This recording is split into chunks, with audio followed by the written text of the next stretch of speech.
fine.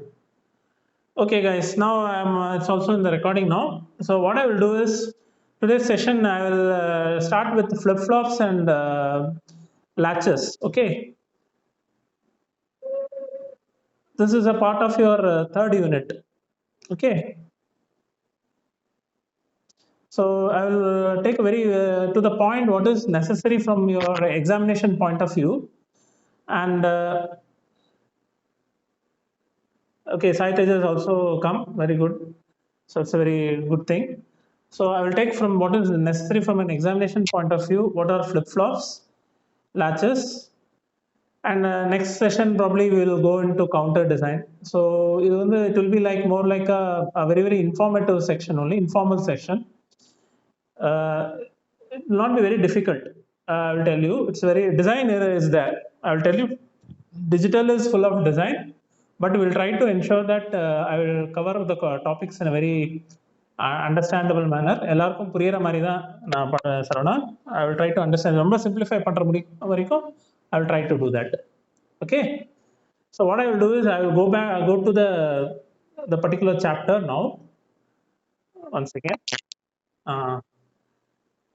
This is already there. Yeah, one second.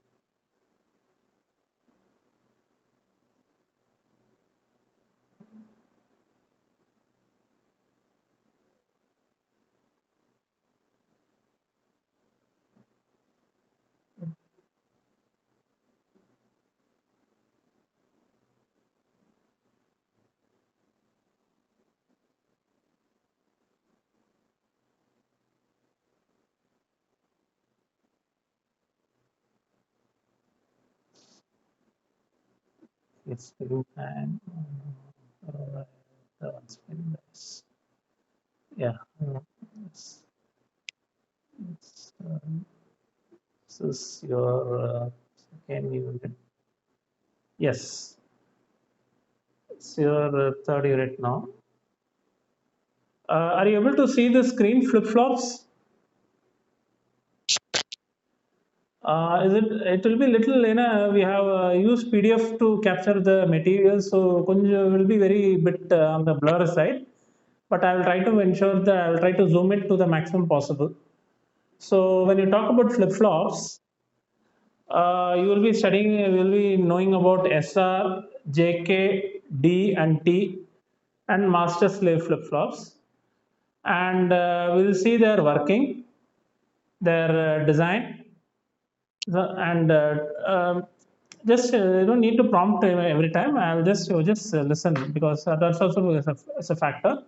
And we'll speak about truth tables also. Like we have any digital circuit where you have truth tables. Here also we are going to have what you call as characteristic table and their equations. And we conclude our topic with converting one flip flop to another flip flop. This will be the part of this particular third unit. Actually, we are going to third unit. Please mind it. And we'll see flip flops. Okay. Before going into the details of the flip flops, we should try to understand what is a combinational logic circuit.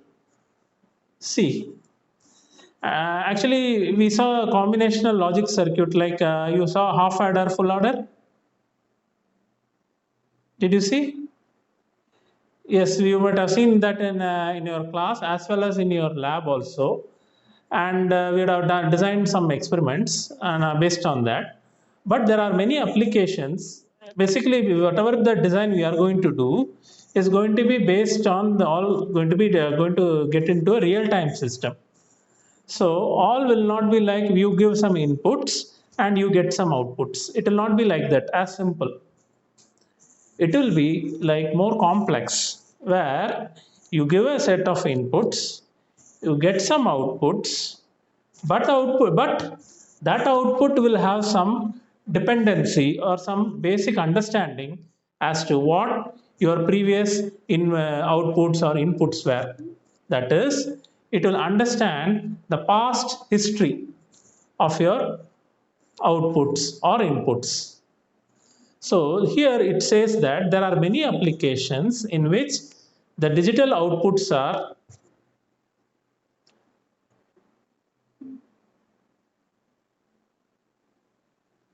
So the digital outputs are like risk required to be generated accordance with the sequence in which the input signals are received.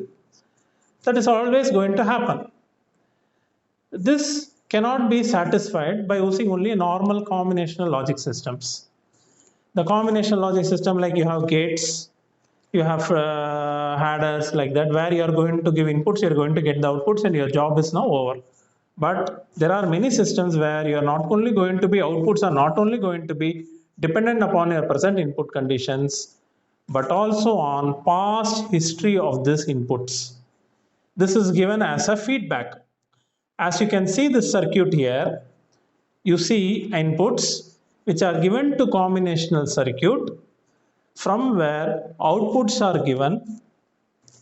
From the outputs, a feedback is given to the memory elements, and from that memory element, another set of again an input is given to the combinational circuit.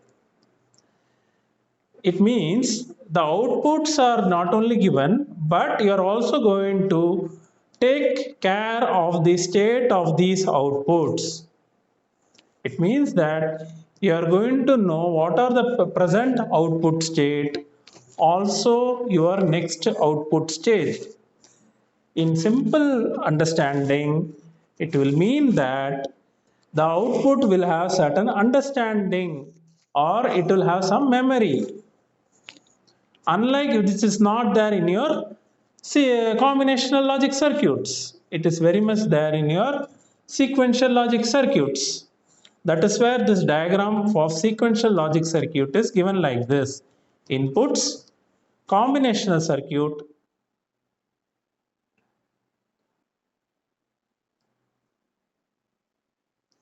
inputs, combinational circuits, the inputs, every time this screen is getting rotated here, I'm a bit, that's what it is. And every time it is given like this, and you get the outputs. Yes. So, so you have what you call as inputs, combinational circuit, output, memory elements. Output is given as a part to the memory elements, and it is given to the input through combinational circuit. This is the case of your sequential logic circuit. That is, they have certain understanding.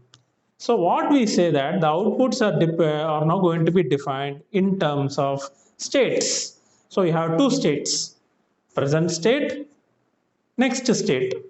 So the next state value will be depending upon your present state value. So whatever is your value which is in the present now, which is in the present, will be contributing to the future value. That is, you are going to have a present input. Based upon the present input, you are going to guess your future input, which is going to be your future output also. So definitely, which is this, the sequential logic circuits will have certain memory elements. So this you're going to have the next state, the present state. The present state here in this diagram, the present state and the external inputs determine the next state of your input as well as your outputs. And this, that is where your flip-flops, counters and registers, they are all categorized as your sequential circuits. See, the point here itself is given. If you are happen to see, I'm tracking it so that you can able to see the memory element used in the sequential circuits is a flip-flop, which is capable of storing 1-bit information. That is, the flip-flop is a sequential circuit that will store a single bit binary information. This is about your the basic understanding of your sequential circuit. Are you able to follow? I think you are muted, so that I will myself will tell you. So the memory element, that is a sequential circuit, uses memory, or it is basically a memory element.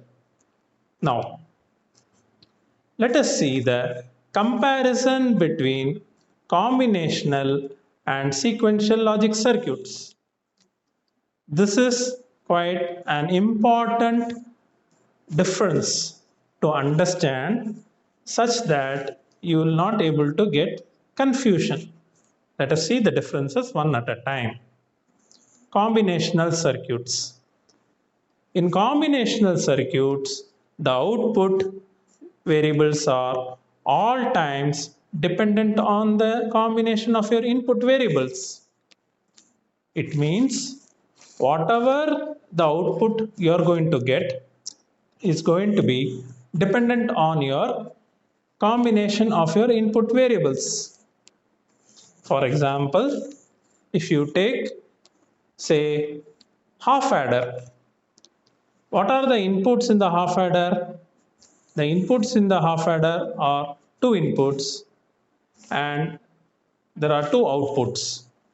For example, you have inputs A and B, and the outputs of the half adder are sum and carry. The sum and the carry is going to be dependent only on your inputs.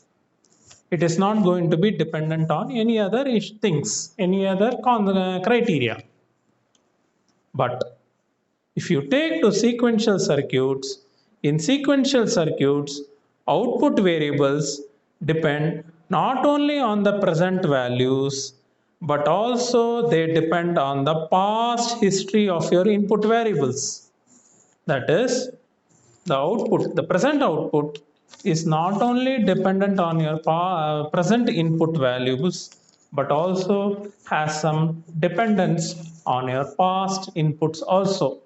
It means that the output will have certain memory element, they will have certain understanding, they will have certain reasoning. So it is dependent not only on your present values, but also on your past values. Let us go to the second difference. In the case of sequential circuit, memory unit is not required in combinational circuits. The memory unit is not at all required. Whereas memory unit is an important aspect, that is, it is used to store the past history of the input variables in the sequential circuit. Next, combinational circuits are faster in speed because the delay between your input and your output is due to the propagation delay of the gates. See, what we mean by that is, in any digital circuit, whatever you give the input, it has to travel through the gates. Then only it has to go to the output. In the case of combinational logic circuits, they are fast. You give the input and within certain nanoseconds you will get an output. But still it is not as a blink of the speed. There will be certain delay. That delay or that time delay, we call it as your propagation delay of the gates. That propagation delay is nothing but the time required for the input to go to the output. So in this regard, combinational circuits are faster in speed because the delay between your input and output is due to the propagation delay. Whereas sequential circuits are slower than the combinational circuits because of the feedback. Next difference. Combinational circuits are easy to design. Sequential circuits are comparatively harder to design. It had certain design methodologies are there. We'll be seeing it. Parallel adder is a combinational circuit. Serial adder is a sequential circuit. Now we saw the comparison between your combinational and your sequential circuit.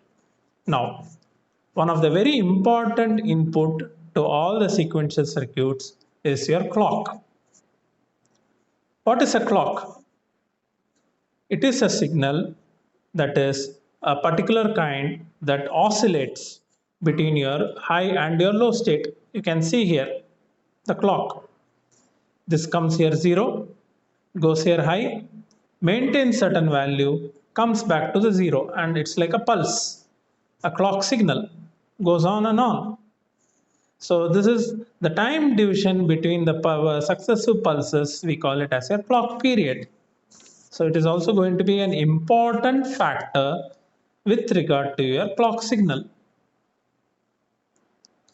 So I told you, like, it's basically a kind of a signal that oscillates between your high and your low state. High is nothing but 1, low is nothing but 0. You can take it like that. And it is basically used to help the working of your all these circuits, especially your sequential circuits. And it is produced by a clock generator. I can give an example of a clock circuit where if you have studied in your electronics lab last time, you have something called as cathode ray oscilloscope where CRO, where you can get different types of signals. So on that signals, it's basically what? They are nothing but signal generator. You have connect one function generator to the CRO and you can get different kinds of signals.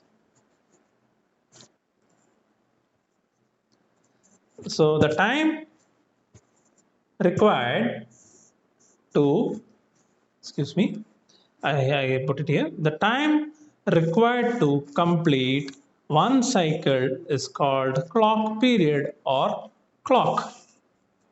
So see here, clock period is nothing but this time here and between this. From here to here, it completes one clock period. So this is nothing but one clock period. So we'll see these things, memory cells, like that. We'll go to the next thing. We'll directly come to the different kinds of latches first. And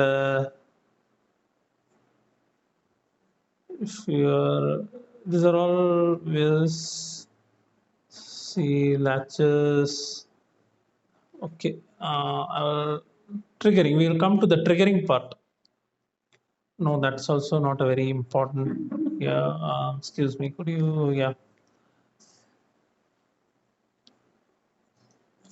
SR flip flops.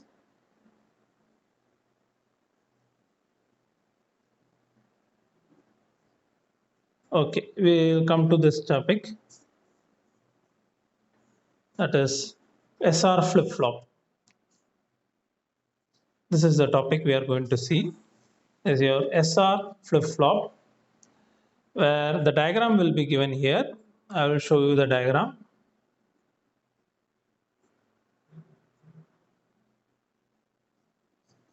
Yeah, you can see the diagram here. If you see SR, so you have different gates here. That is, you have NAND gates here, and here also you are going to have NAND gates. S and R are two inputs. Q and Q bar are the two outputs. And we'll see how this SR flip-flop works. So this is your logic symbol. And we'll see the truth table also. Here, yeah. You can see that S and R are here. Q and Q bar are here. If and you are going to have, what is this, your clock pulse. You can see that arrow is there, means clock pulse. 0 and 0, Q and 1 plus 0 0 and 1, it is there. Let us understand this first. Shit, sorry, this delay is due to me flickering. Have patience, children.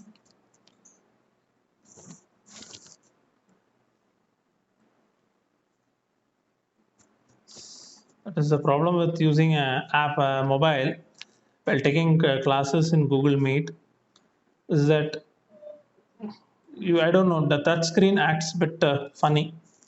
So we have to be ultra careful, but it's just an attempt. So next time probably we'll have a better presentation. I will have a better presentation. You don't mind that. It's going on and on.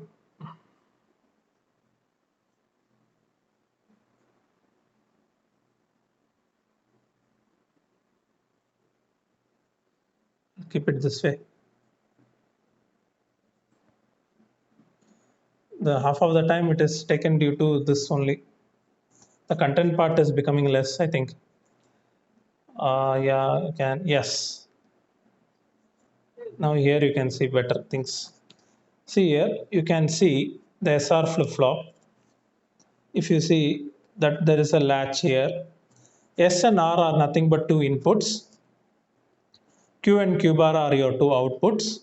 Q, if for example, if Q is equal to 1 means Q bar will be equal to 0.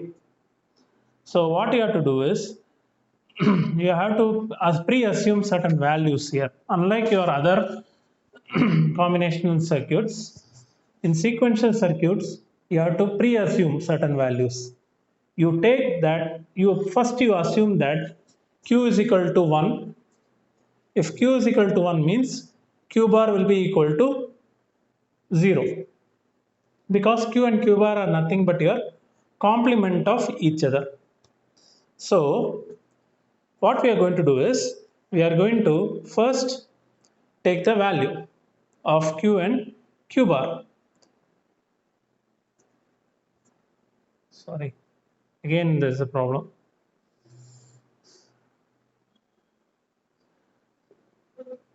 Hello, yeah, one second.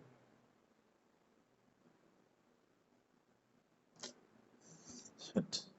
This is what happens when you are taking classes. Don't want to irritate.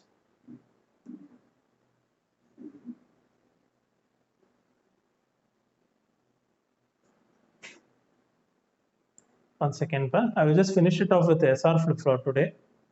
Then I will go to the other point of view, other flip flops. Today I will just I have certain technical issues with the Google class. That's why. Okay, where I was. Yes. Yeah. Yeah. So you can see here that if S is equal to R is equal to 0, take both S is equal to 0, R is equal to 0, and there's something called positive edge trigger circuit, means Cp is equal to 1 always. Cp is always going to be equal to 1. Both S is equal to 0, R is equal to 0 means what will happen is here, and you are taking here, but one thing you have to take previously here itself. Q is equal to 1 means Q bar will be equal to 0. Complement.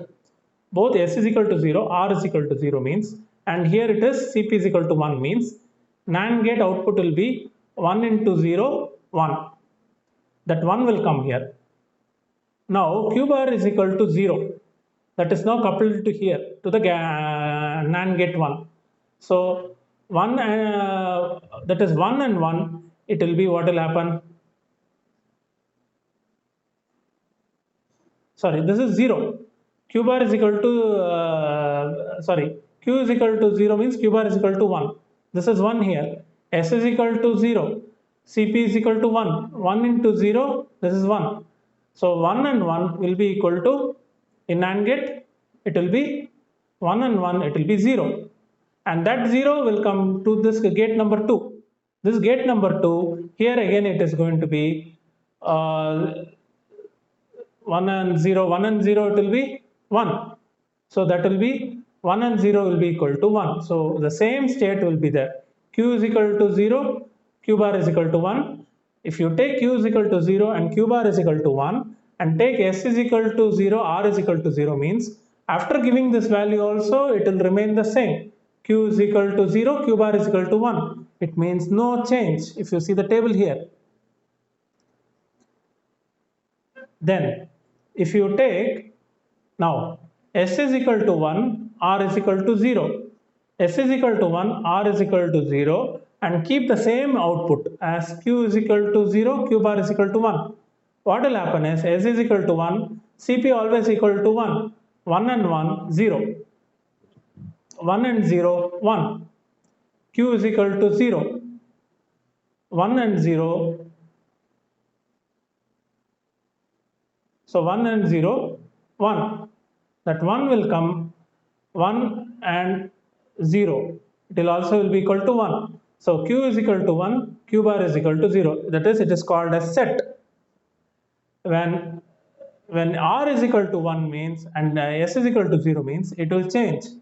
Q and Q will be equal to 0, Q bar is, Q will be equal to 0, Q bar is equal to 1. And when both S is equal to 1, R is equal to 1 means it is an impossible situation. So this condition does not exist. Then we have to go for a better flip-flop. So what we have to see is this one. So they have a different set. S is equal to 0, R is equal to 0, Qn and Qn plus 1. Qn and Qn plus 1 means Qn is your present state, Qn and plus 1 is your next state. If you take Qn is equal to 0 means Qn plus 1 also will be equal to 0. If Qn is equal to 1 means Qn plus 1 is also equal to 1. When S is equal to 0 and R is equal to 1 means Qn and Q will be 0. And here it's wrongly given, but S is equal to 0, R is equal to 1 means Qn plus 1 is equal to, if it was 1 means it will be 0. And S is equal to 1 and R is equal to 0 means Qn and Qn is equal to 0. And both one means indeterminate state. So there is a problem. So that is the case of your, what you call as your SR flip-flop. And based on this, we can draw a characteristic equation that is S plus R bar into Qn. So for the time being,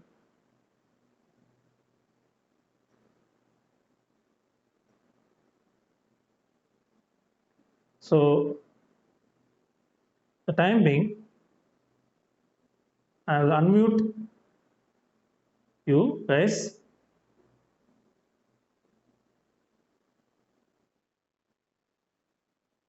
Huh?